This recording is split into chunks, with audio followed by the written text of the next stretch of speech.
Good evening. कैसे आप लोग? आशा करते हैं आप सब लोग बहुत अच्छे होंगे। आज इस क्लास में हम बात करने वाले हैं चुंबकीय पदार्थ के बारे में। आज हम लोग बात करेंगे चुंबकीय पदार्थ के बारे में कि चुंबकीय पदार्थ क्या है। तो चुंबकीय पदार्थ वह पदार्थ होता है जो चुंबक द्वारा आकर्षित होता है। आप शॉर्ट भाषा में यही बोल सकते हैं कि चुंबकीय पदार्थ वह पदार्थ होता है जो चुंबक द्वारा आकर्षित होता है। वह पदार्थ जो चुंबक द्वारा आकर्षित होता है चुंबकीय पदार्थ कहलाता है। हम नॉर्मल भाषा में ऐसा कह सकते हैं। चुंबकीय पदार्थ तीन प्रकार के होते हैं। चुंबकीय पदार्थ जो है तीन प्रकार के होते हैं। बारी बारी से हम लोग तीनों के बारे में समझेंगे। चुंबकीय पदार्थ तीन प्रकार के होते हैं, ध्यान दीजिएगा। पहला है प्रति चुंबकीय पदार्थ। वह चुंबकीय पदार्थ जिसके बाह्यतम कक्षा में युग्म इलेक्ट्रॉन होते हैं। वह चुंबकीय पदार्थ जिसके बाह्यतम कक्षा में युग्म इलेक्ट्रॉन होते हैं, जोड़े में इलेक्ट्रॉन होते हैं। बाह्यतम कक्षा में जोड़े में इलेक्ट्रॉन होते हैं, वह हमारा प्रति चुंबकीय पदार्थ है, डायामैग्नेटिक मटेरियल है। वह चुंबकीय पदार्थ जिसके बाह्यतम कक्षा में युग्म इलेक्ट्रॉन होते हैं प्रति चुंबकीय पदार्थ कहलाता है। क्वांटम सिद्धांत के अनुसार आप पढ़े होंगे 11th में क्वांटम सिद्धांत।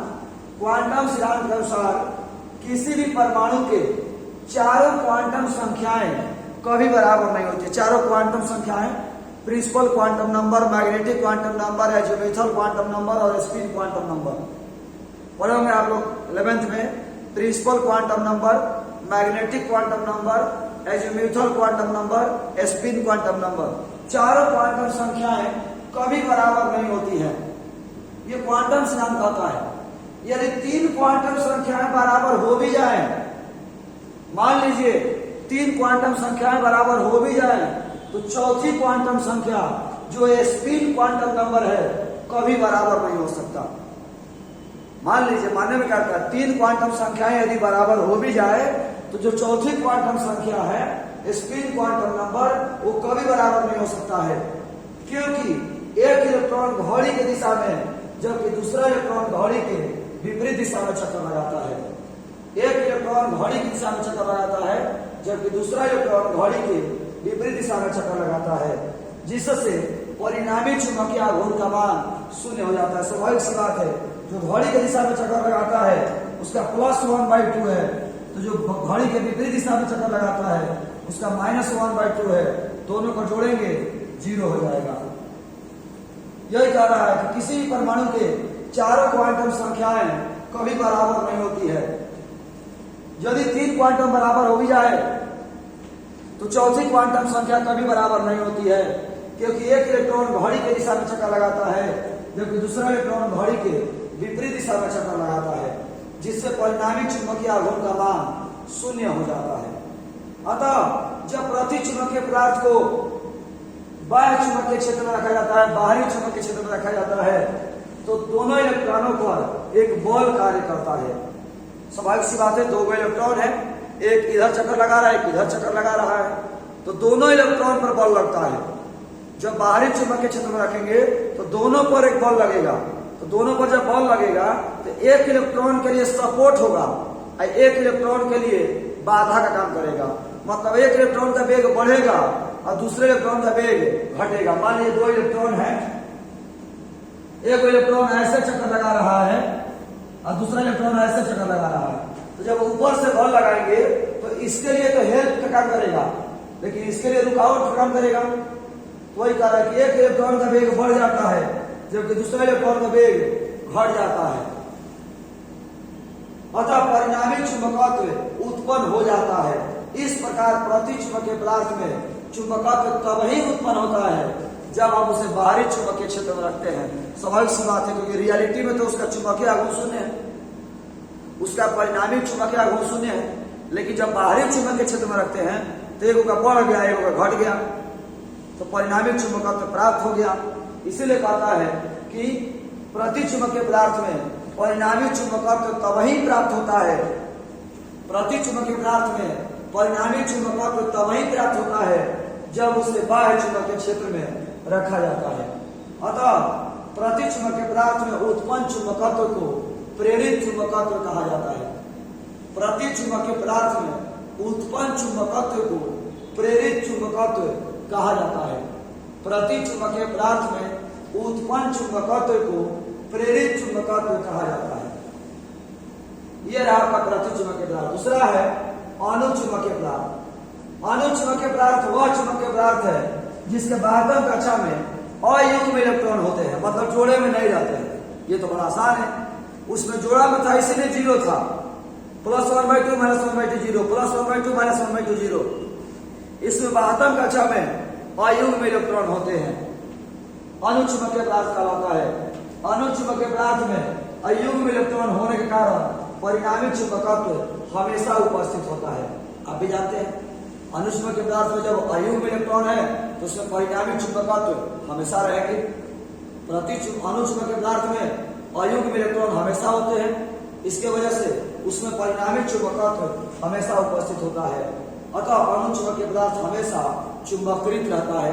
अनुचुंबकीय पदार्थ हमेशा चुंबकीय गुण प्रदर्शित करते रहता है। तीसरा है लौह चुंबकीय पदार्थ। देखिए यहां गलत टाइपिंग हुआ है। लौह चुंबकीय पदार्थ, लौह चुंबकीय पदार्थ, लौह चुंबकीय पदार्थ फेरोमैग्नेटिक मटेरियल, लौह चुंबकीय पदार्थ फेरोमैग्नेटिक मटेरियल, लौह चुंबकीय पदार्थ। अब सवाल यह है कि एगो में युग्म था और एगो में अयुग्म था, मतलब एगो में जोड़ा में एगो में बिना जोड़ा में, तो तीसरा में क्या होगा? तो वह चुंबकीय पदार्थ जिसके बाह्यतम कक्षा में अयुग्म इलेक्ट्रॉन होते हैं लौह चुंबकीय पदार्थ कहलाता है।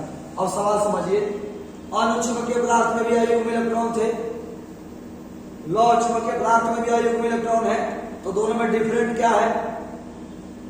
केमिस्ट्री में पढ़िएगा तो दो ही चुंबकीय पदार्थ है, प्रति चुंबकीय और अनुचुंबकीय। ये केमिस्ट्री में भी पढ़ना है।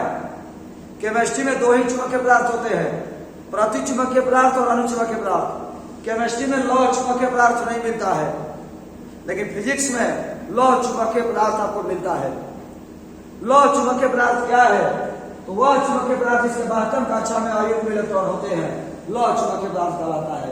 सवाल है कि यही परिभाषा सर अनुचुंबकीय बताए थे, यही परिभाषा आप लौह चुंबकीय बता रहे हैं, तो दोनों में अंतर क्या है? तो आगे बढ़ते हैं। लौह चुंबकीय पदार्थ में चुंबकत्व के लिए इलेक्ट्रॉनों के चक्रण गति की महत्वपूर्ण भूमिका होती है।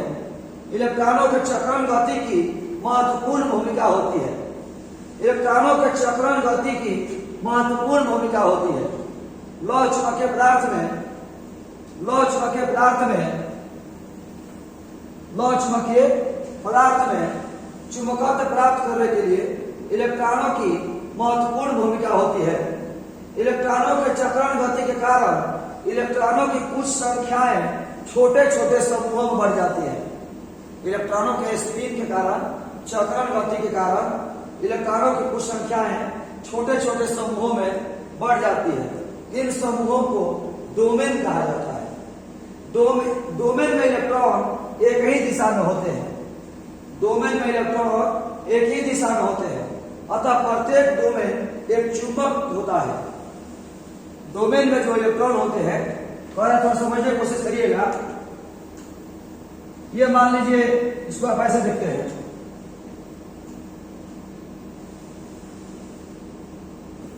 ये हमारा एक चुंबकीय पदार्थ है, तो इसके अंदर में इलेक्ट्रॉन जो है ना अलग अलग समूह बना लेते हैं।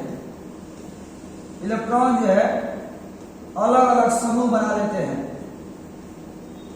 इलेक्ट्रॉन जो है अलग अलग समूह बना लेते हैं।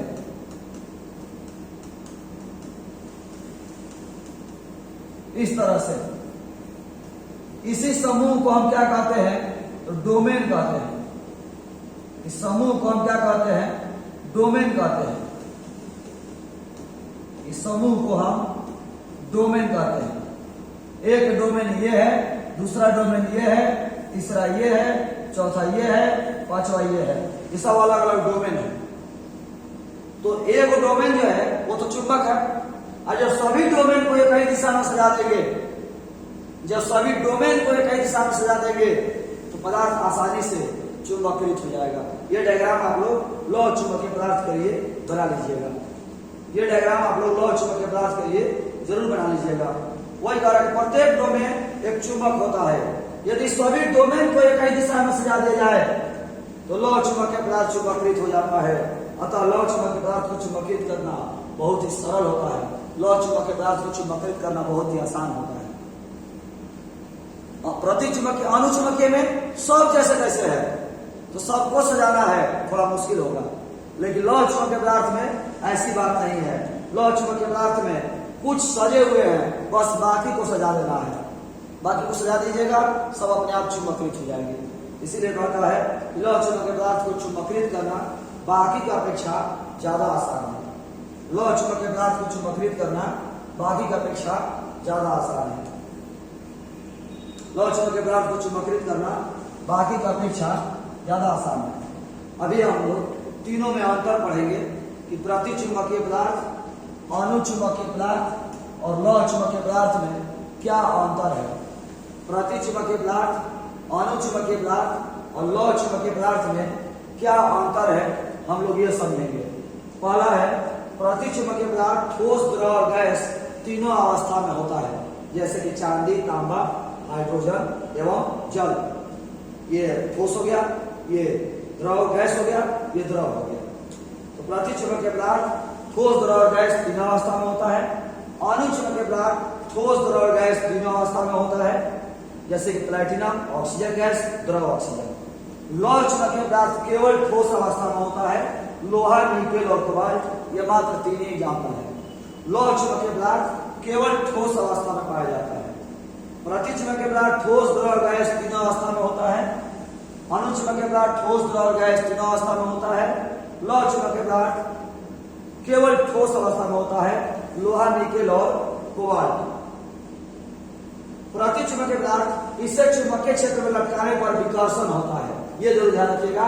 लौह प्रतिचुंबकीय पदार्थ को चुंबकीय क्षेत्र में लटकाने पर विकर्षण होता है। अनुचुंबकीय पदार्थ को चुंबकीय क्षेत्र में लटकाने पर आकर्षण होता है, और लौह चुंबकीय पदार्थ को चुंबकीय क्षेत्र में लटकाने पर तीव्र आकर्षण होता है। प्रतिचुंबकीय पदार्थ को चुंबकीय क्षेत्र में लटकाएंगे, विकर्षण होगा। अनुचुंबकीय पदार्थ को चुंबकीय क्षेत्र में लटकाएंगे, आकर्षण होगा। और लौह चुंबकीय पदार्थ को चुंबकीय क्षेत्र में लटकाएंगे, तीव्र आकर्षण होगा, ज्यादा आकर्षण होगा। प्रतिचुंबकीय पदार्थ को चुंबकीय क्षेत्र में लटकाने पर क्षेत्र के लंबवत हो जाता है। प्रतिचुंबकीय पदार्थ को जब हम चुंबकीय क्षेत्र में लटकाते हैं तो क्षेत्र के लंबवत सजता है। अनुचुंबकीय पदार्थ को चुंबकीय क्षेत्र में लटकाते हैं तो क्षेत्र की दिशा में सजता है। अनुचुंबकीय पदार्थ को क्षेत्र चुंबकीय क्षेत्र में लटकाते हैं तो क्षेत्र की दिशा में सजता है, और लौह चुंबकीय पदार्थ को चुंबकीय क्षेत्र में लटकाते हैं तो ये भी क्षेत्र की दिशा में ही सजता है। ये भी चुंबकीय क्षेत्र की दिशा में ही सजता है। प्रतिचुंबकीय पदार्थ चुंबकीय क्षेत्र के लंबवत होता है। अनुचुंबकीय पदार्थ चुंबकीय क्षेत्र की दिशा में होता है। लौह चुंबकीय पदार्थ भी चुंबकीय क्षेत्र की दिशा में सजता है। प्रतिचुंबकीय पदार्थ के अंदर चुंबकीय क्षेत्र कमजोर होता है। अनुचुंबकीय पदार्थ में चुंबकीय क्षेत्र शक्तिशाली होता है, और लौह चुंबकीय पदार्थ के अंदर चुंबकीय क्षेत्र ज्यादा शक्तिशाली होता है। प्रतिचुंबकीय पदार्थ में चुंबकीय क्षेत्र अंदर में कमजोर होता है। अनुचुंबकीय पदार्थ के अंदर चुंबकीय क्षेत्र अंदर में शक्तिशाली होता है, और लौह चुंबकीय पदार्थ के अंदर चुंबकीय क्षेत्र अंदर में बहुत ज्यादा शक्तिशाली होता है। प्रतिचुंबकीय पदार्थ की चुंबकशीलता धनात्मक और 1 से कम होती है। अनुचुंबकीय पदार्थ की चुंबकशीलता धनात्मक और लगभग 1 होती है। इसमें धनात्मक और 1 से कम होती है। इसमें चुंबकशीलता धनात्मक और लगभग 1 होती है। इसमें चुंबकशीलता धनात्मक और 1 से बहुत अधिक होता है। याद रखिएगा, एग्जाम में बहुत बार पूछ चुका है। लौह चुंबकीय पदार्थ की चुंबकशीलता धनात्मक और 1 से बहुत अधिक होती है। इसमें धनात्मक और लगभग 1 होती है। इसमें धनात्मक और 1 से बहुत कम होती है। इसकी चुंबकीय प्रवृत्ति ऋणात्मक और 1 से बहुत कम होती है। एक और पॉइंट आप ऐड कर लीजिए, एक और पॉइंट इसमें ऐड कर लीजिए। इसकी चुंबकीय प्रवृत्ति, इसकी चुंबकीय प्रवृत्ति, ये 2 पॉइंट इसमें हम ऐड करवा रहे हैं। यहां पर इसमें 2 पॉइंट के डायग्राम मान लीजिएगा। छठा नंबर पॉइंट देखिए, इसकी चुंबकीय प्रवृत्ति, चुंबकीय प्रवृत्ति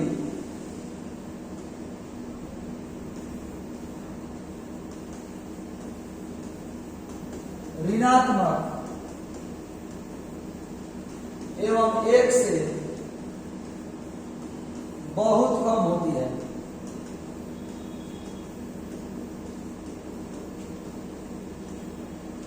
इसकी चुंबकीय प्रवृत्ति, इसकी चुंबकीय प्रवृत्ति धनात्मक एवं 1 से कम होती है।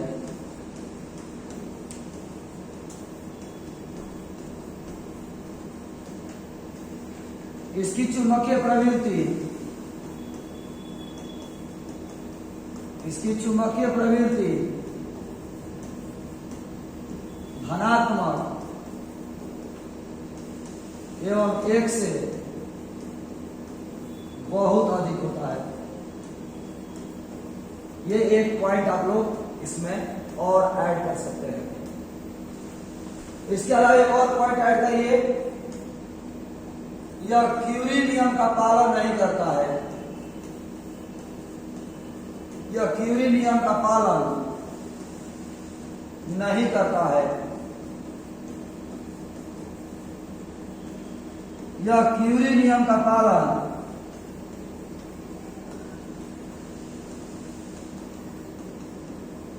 करता है। यह क्यूरी नियम का पालन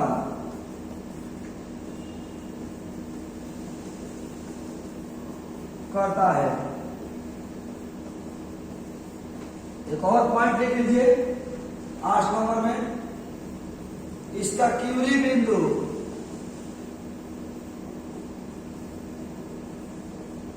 नहीं होता है। इसका क्यूरी बिंदु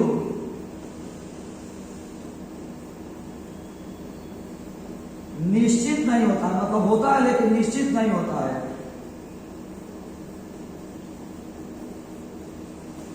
इसका क्यूरी बिंदु, इसका क्यूरी बिंदु निश्चित होता है। इसका क्यूरी बिंदु निश्चित होता है। ये आपके 3 पॉइंट उसमें और ऐड हो गए। हाँ, ये सवाल आपके दिमाग में आ सकता है कि सर चुंबकशीलता क्या है, चुंबकीय प्रवृत्ति क्या है, क्यूरी नियम क्या है, क्यूरी बिंदु क्या है।